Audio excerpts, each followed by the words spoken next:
Agora eu vou conversar com um queridíssimo amigo, tenho maior admiração por esse cidadão. Deputado federal várias vezes.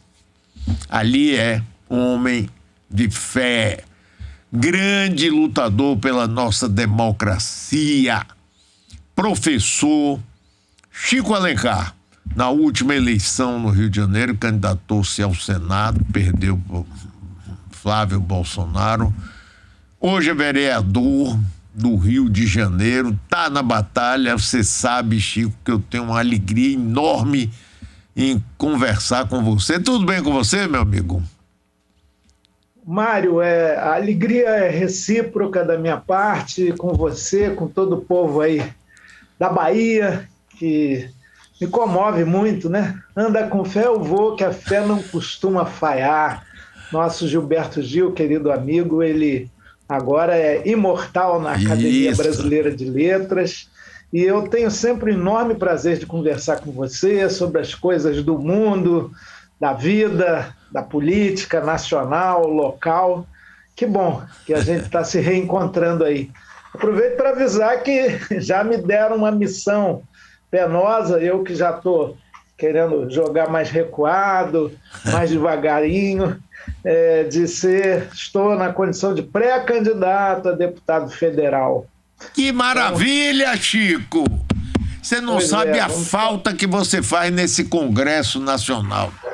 Você sabe, porque esse Congresso, meu filho, eu vou te dizer, viu?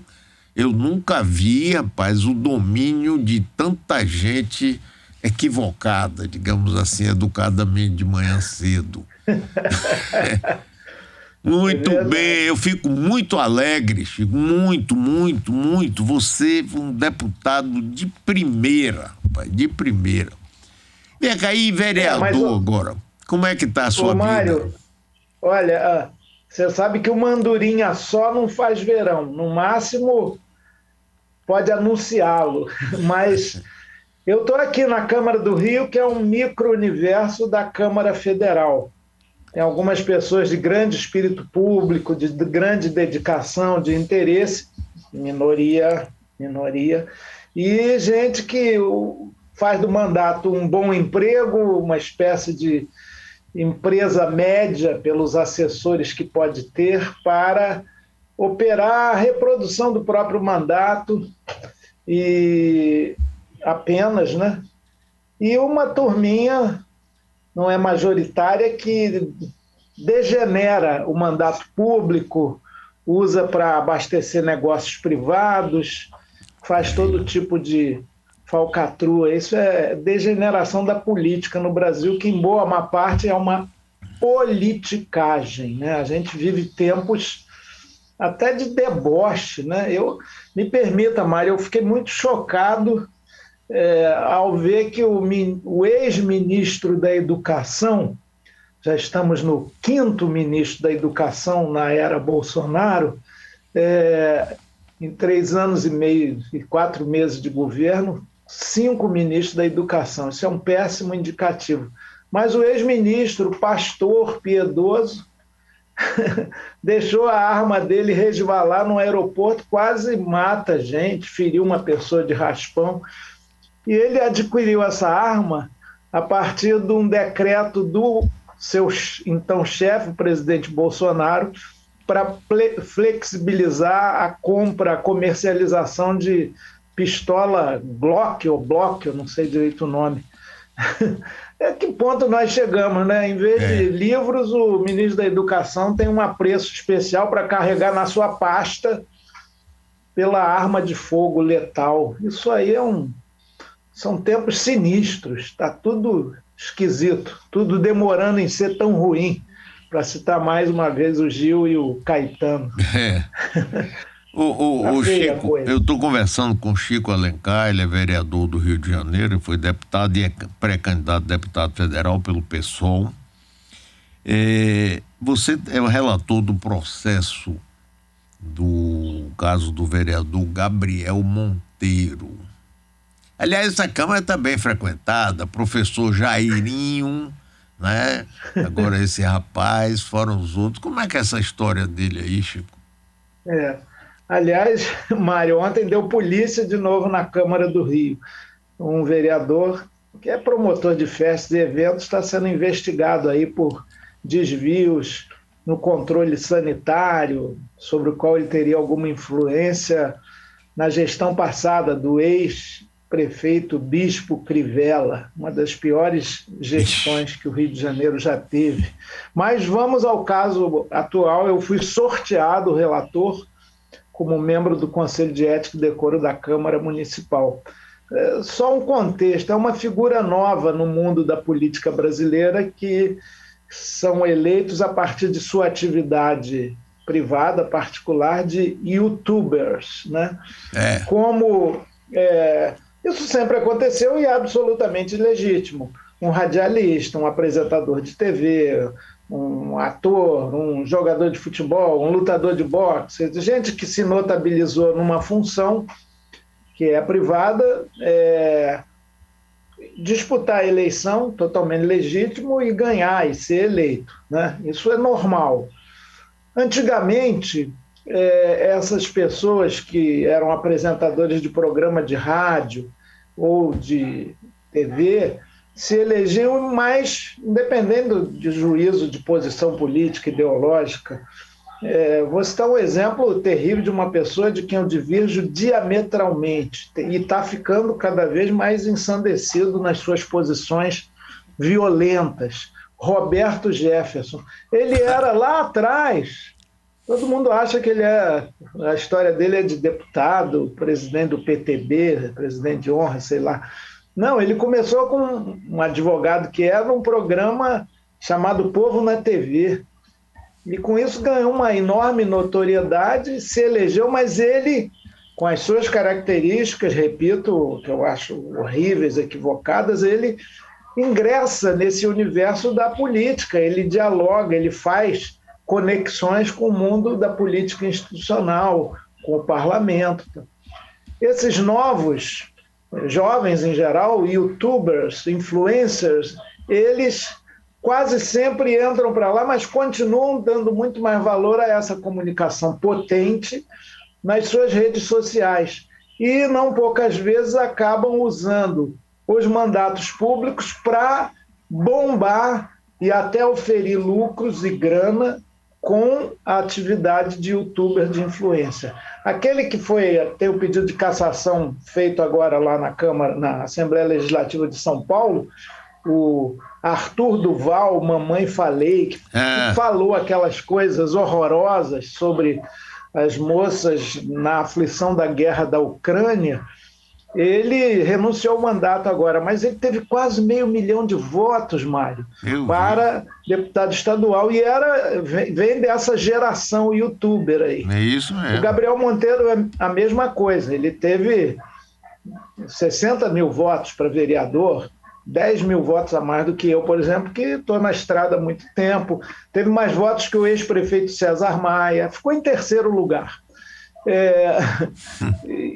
Porque eu confesso que nem conhecia, porque eu não frequento muito. E ele faz aqueles programas de YouTube espetaculosos, fala muito dos pobres, da miséria, faz uma coisa sensacionalista, que dá muita popularidade, que ele ainda tem, aliás.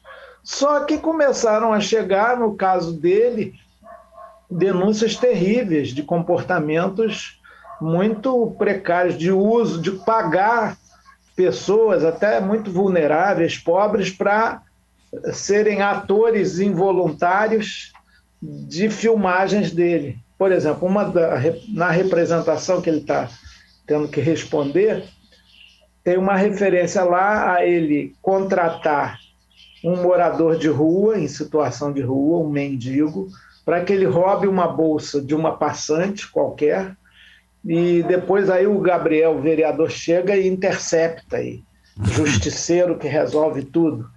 Bom, o cara, com fome, na miséria, aceita a contratação, entre aspas, e vai agir. Isso é exploração de vulnerável. Depois, como o rapaz em situação de rua ficou meio aborrecido com o negócio, não estava recebendo o combinado, ele leva um empurrão que vai ao chão de um suposto policial militar, tudo isso está sendo apurado, que faria parte da equipe do próprio Gabriel. Então, tem uma mistura do mandato público com a atuação no canal, mas o mais grave é o abuso de menor, né? Tem uma menina também numa situação muito precária de rua, que estaria com piolho, ele exibe no programa a menina, a mãe, passeia e tal, mas também leva para um salão de beleza e começa a beijar o pescoço da menina, fazer umas carícias muito... Que horror, rapaz! No mínimo, com aparência de abuso. É terrível, eu não gosto nem de ver aquilo. Por dever de ofício, claro. Já vi essas cenas. E algo que é flagrante crime. Você filmar menor de idade numa relação sexual. Ele tinha esse hábito também, tem ainda, não sei, de filmar as próprias relações sexuais com todo mundo nu. Ora, isso tudo no entendimento da representação que estamos examinando, fere o decoro parlamentar e é passível de cassação de mandato. Até o dia 9 agora ele tem que apresentar a sua defesa, afinal foi notificado, custou um pouquinho, mas achamos o vereador para notificá-lo da representação.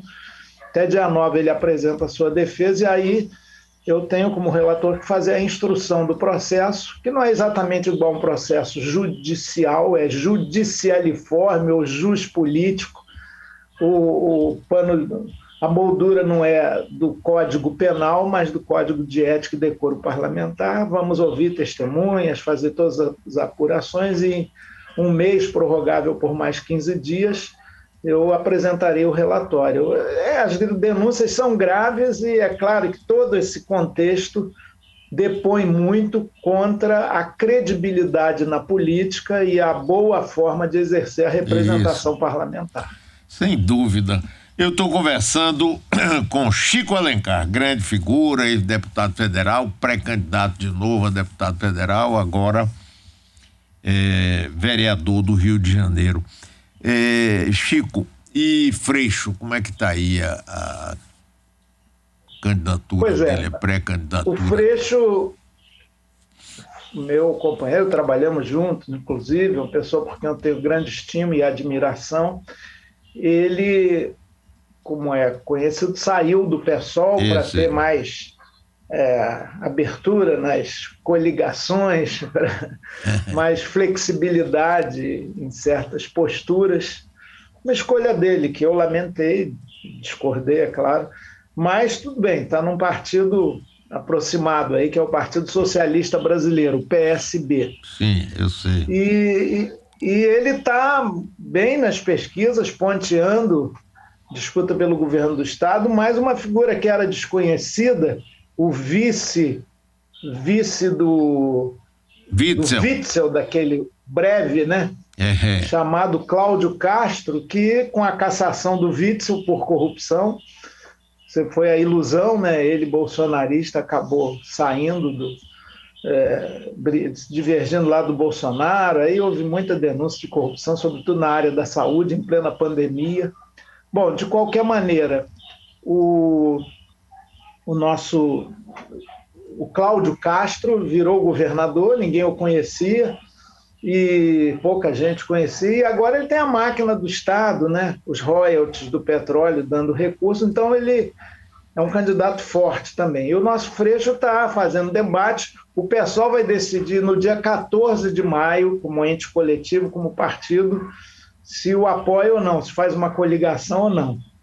Tem pontos que o Freixo tem afirmado e tal, que causam uma certa surpresa, uma certa estranheza no próprio PSOL, uma posição mais conservadora, digamos. Sim. Mas ele argumenta que sem isso não ganha eleição, um pouco na linha do Lula, né, que se alia com o velho adversário Alckmin.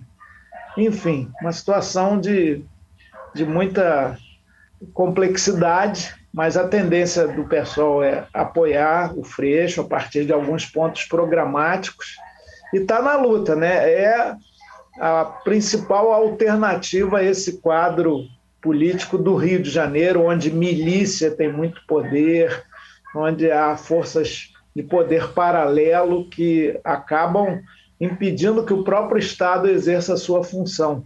Às vezes, essas forças estão dentro do próprio Estado. É situação confusa aqui.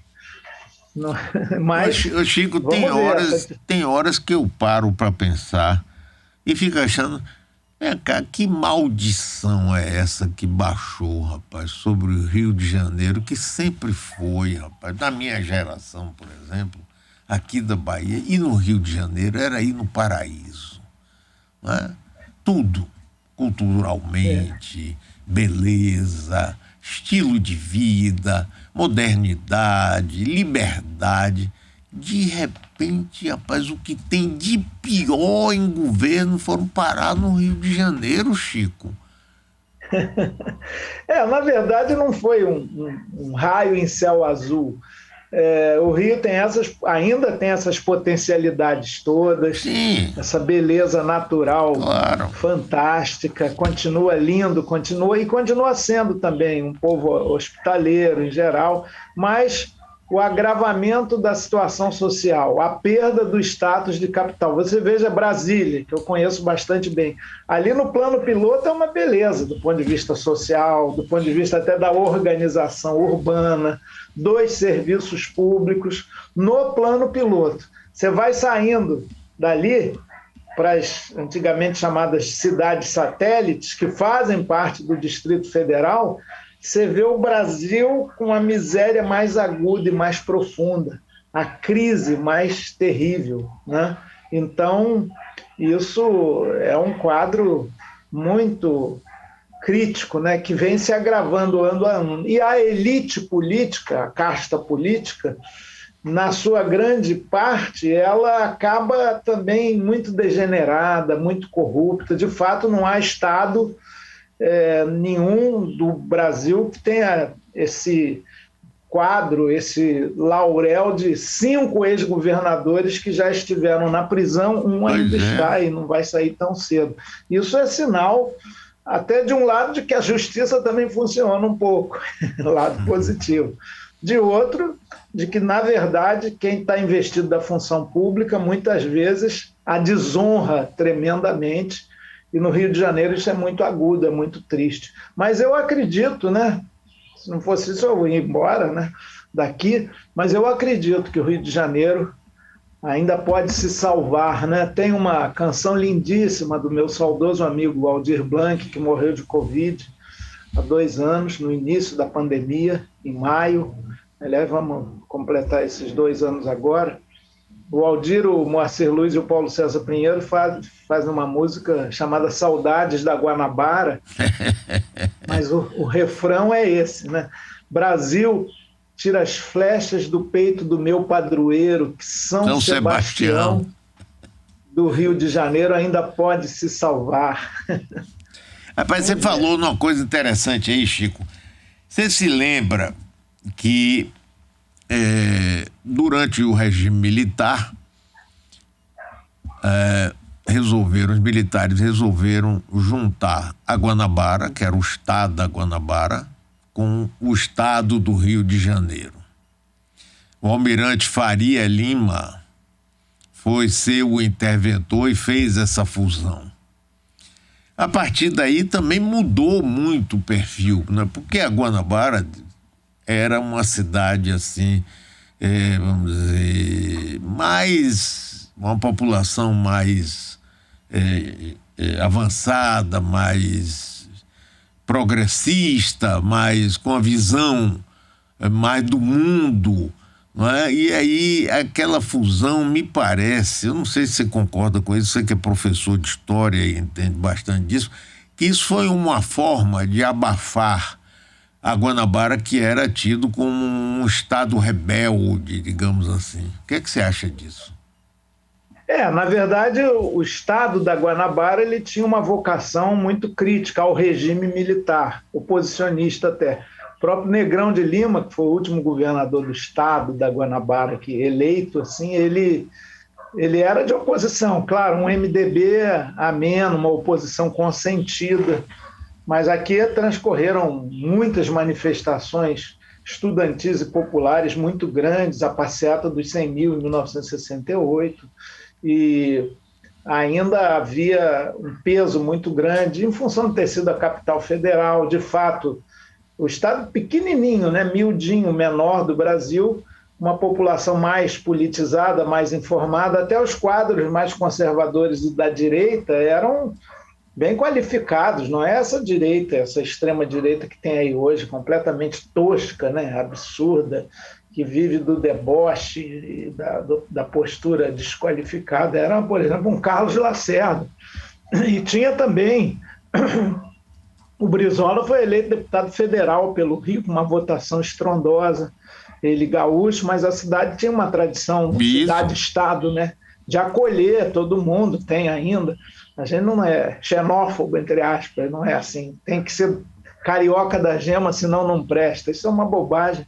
Como São Paulo também é uma cidade cosmopolita, mas o estado da Guanabara, de fato, quando há a fusão, sem discussão, sem debate, sem ouvir a população dos dois estados, do antigo estado do Rio, capital Niterói, e do estado da Guanabara, cidade-estado, capital Rio de Janeiro, mas essa fusão foi imposta de cima para baixo. E aí falava-se muito à época, transformaram um estado rico num município pobre, um município que passou a ser a capital do novo estado, do Rio de Janeiro, que era a capital do estado da Guanabara, o Rio de Janeiro.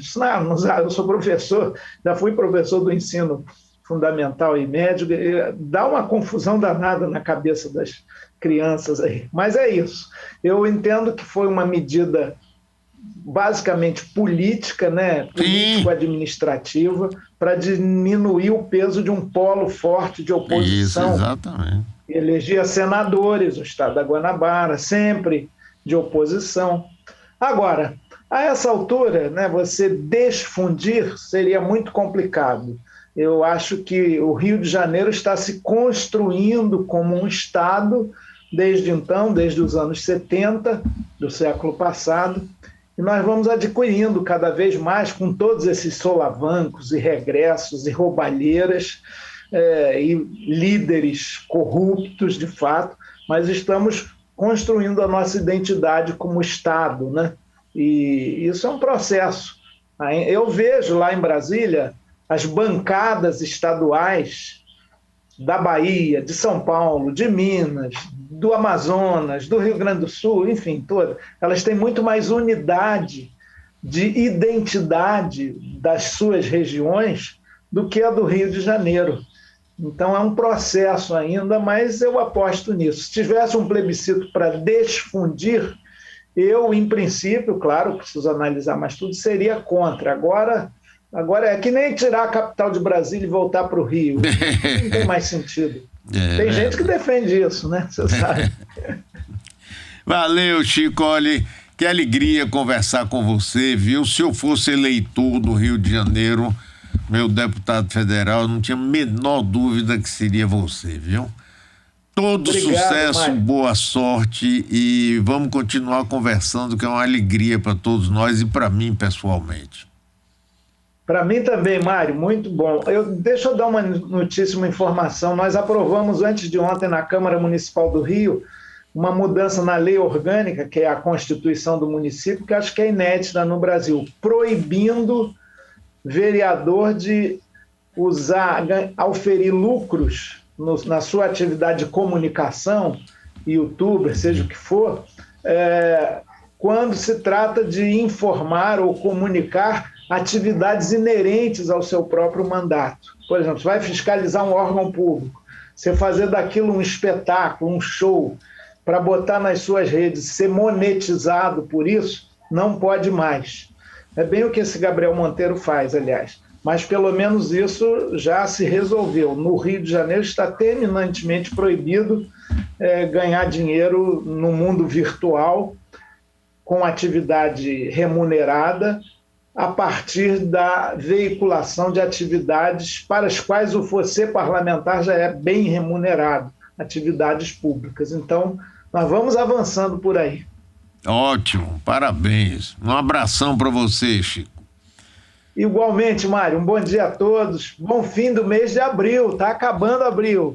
1º de maio, Dia Internacional das Trabalhadoras e dos Trabalhadores, já é domingo. Vamos nessa.